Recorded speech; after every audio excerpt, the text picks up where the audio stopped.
బట్టతలతో బాధపడుతున్నారా? ఆధునితనమైన పద్ధతిలో hair transplantation చేయబడును. Face clinic, Hyderabad.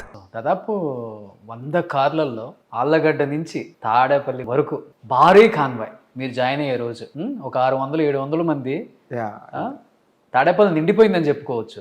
ఎందుకంటే అంత భారీ ఎత్తున నేను ఇది అని చూపించుకోవాలన్నా, లేకపోతే ఇంకేదన్నా అర్థం ఉందా దానికి? లేదు, యాక్చువల్గా నాకు ఈరోజు ఈవినింగ్ ఈ టైంకి ఫోన్ చేసి రేపు మార్నింగ్ వచ్చేయాలి మీరు అన్న.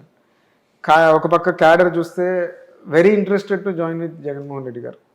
చాలా ఇంట్రెస్ట్గా ఉన్నాను. నేను కూడా అనుకోలేదు అంతమందికి యాక్సెప్ట్ చేస్తున్నారు అనేది.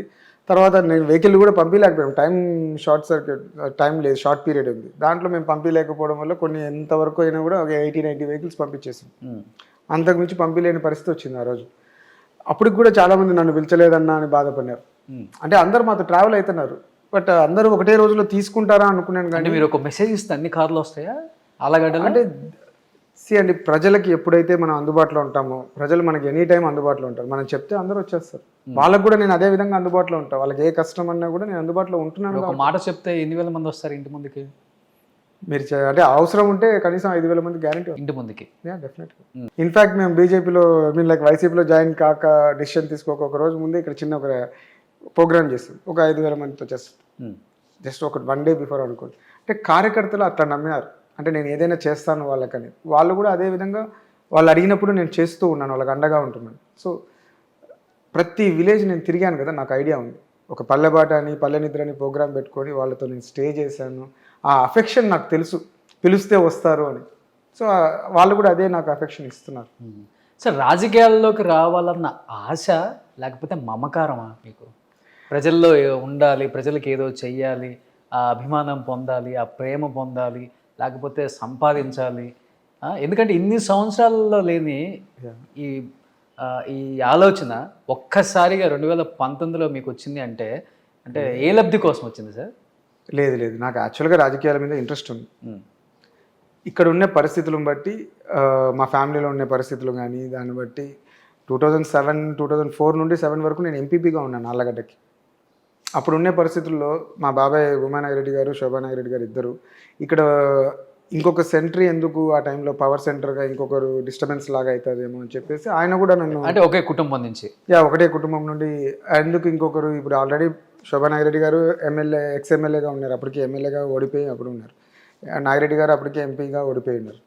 సో ఆ టైంలో నేను ఎంపీపీగా గెలవడం, సో ఆ టైంలో ఇంకొక సెంటరీ ఎందుకు తయారవడం అని చెప్పేసి నాగిరెడ్డి గారు కూడా అనుకొని బిజినెస్లోకి వెళ్ళాలి, పిల్లలు అందరూ ఎందుకు ఇక్కడ అందరూ ఒకటే రాజకీయాల్లో ఎందుకు అనే దాంతో ఆయన కూడా అక్కడికి పంపించడం జరిగింది. నాకైతే ఇంట్రెస్ట్ ఉంది బేసిక్గా. తర్వాత నేను ఇంకా తిరుపతి ఆల్మోస్ట్ 14 years అక్కడే ఉన్నాను, 2007 to 2019 వరకు.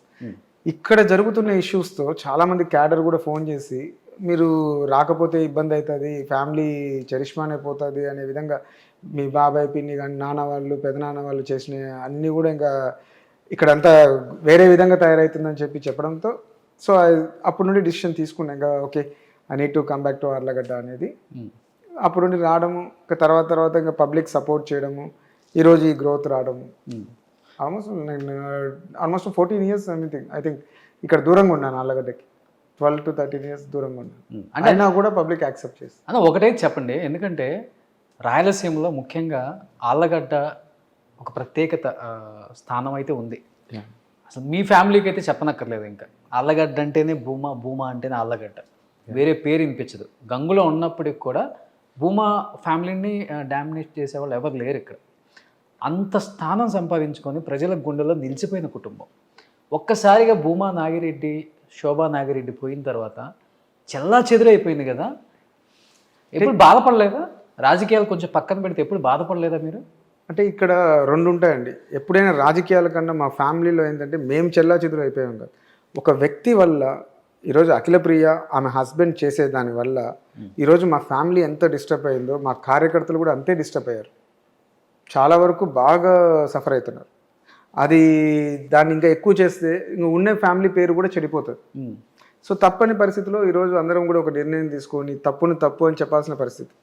ఈరోజు వాళ్ళు చేసే పనులు చాలా క్రిమినల్ యాక్టివిటీస్, కిడ్నాప్లు అయితేనేమి, మర్డర్ అటెంప్ట్లు అయితేనేమి, దోపిడీలు అయితేనేమి, ఒకరిని రెహమాన్ అనే ముస్లింని కొట్టి వాళ్ళ ఇంటికి వచ్చి పంచాయతీ కోసం వస్తే ఏ రోజు కూడా ఈ ఆర్లగడ్డ చరిత్రలో ఎప్పుడు జరగలేదు. 1,30,00,000 లాక్కునే పరిస్థితికి దిగజారిపోయారు. ఇది తీసుకొచ్చింది అమౌంట్ని. అమౌంట్ని లాక్కొని కొట్టి బయటికి దొబ్బారు. అలాంటి పరిస్థితి. అవునా? లిటరల్గా ఒక 1 week back 10 days back Akhilapriya ఆ ఊర్లోకి ప్రచారంకి వెళ్తే లేడీస్ అడ్డుకొని ఆమె మీద దాడి చేయడానికి పోయారు. పోలీసులు హెల్ప్ తీసుకొని బయటపడింది అక్కడ నుంచి. ఈ మధ్య కాలంలో just 15 days 10 days 15 days back అంతే ఆ ఊర్లో ఇష్యూ జరుగుతాయి. అలాంటి ఆ ముస్లిం ఫ్యామిలీ ఎలా బతుకుతుందో వాళ్ళకే అసలు వాళ్ళు ఆమె అయితే అడగలేక మేము చనిపోవాల్సిన పరిస్థితి ఉంది, పారిపోతున్నారు ఏంది అనే పరిస్థితికి వచ్చారు. పోలీసు వాళ్ళు అడ్డుకుంటే కూడా మా డబ్బులు లాక్కుందని మేము ఎవరికి చెప్పుకోవాలి అని అడుగుతున్నా కూడా మీరు కేసు పెట్టుకోండి అనే విధంగా తయారైంది. సుమన్ టీవీలో మీ పర్సనల్ అండ్ బిజినెస్ ప్రమోషన్స్ కోసం కింది నెంబర్కి కాంటాక్ట్ చేయండి.